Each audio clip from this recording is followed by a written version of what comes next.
Hey folks, Bob Matheny, Mayor of Town of Zebulon, and we're here in Whitley Park today. We're going to talk about recreation and parks programs in Zebulon. I'll be talking with Joe Moore, our town manager, and Sheila Long, our Parks and Rec director. Tell us a little bit about the various parameters that are looked at that help formulate the budget and our decisions in the budget. Sure.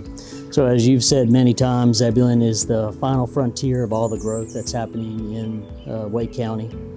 And because of that, a strategic plan was developed in 2018 where the community was asked pretty much two questions. What kind of community did they want to see in the future? And what kind of community that they have right now that they didn't want to change? So all the things we heard from the community were things that fit into three categories: maintain and protect a small town life, understand that we were going to grow, but grow smart, and get a vibrant downtown. So those are the parameters of the types of projects that we bring before the board. So things like Parks and Recreation Master Plan as a means to get us connected as a community, improved roads and signals as a way for us to grow smart, as well as things that we do downtown, whether it's to become a member of the Main Street program or activate our alleys. This Board of Commissioners funded a Parks and Recreation Master Plan so we could hear all sorts of ideas on what people were interested in.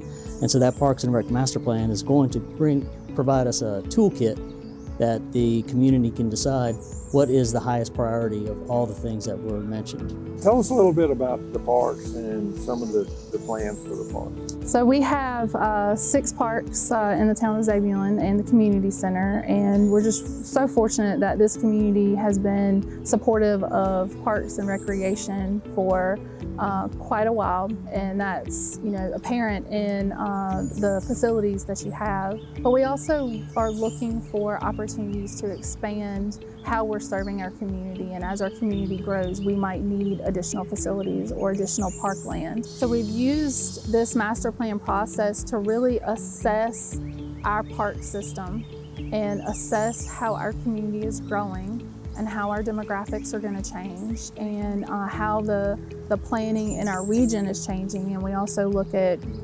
industry-wide adjustments and standards. The most important part about this process has been hearing from our community.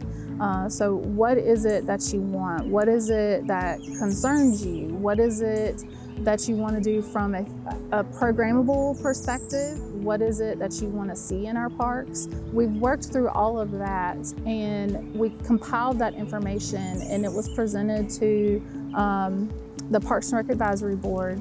And with that information, vision was developed. As we adopt this master plan in the next couple of months, the elected board can take a look at the projects that are coming out of the master plan and hear from our Parks and Rec Advisory Board and pick which one of those projects are most important to move forward with. I appreciate the work that you do. I appreciate the work that the Parks and Rec Board does. I think it's really important, and I tell the public that their input is always welcome. And I think what this master plan does is it helps us kind of navigate what those needs and desires are. Over the course of the next 5 to 10 years, we'll be able to offer some really great recreation facilities and opportunities. Well, folks, I hope you found this information useful. I appreciate you watching today. As always, you can get with us with any questions or input that you might have regarding our recreation program. Thank you. Good day.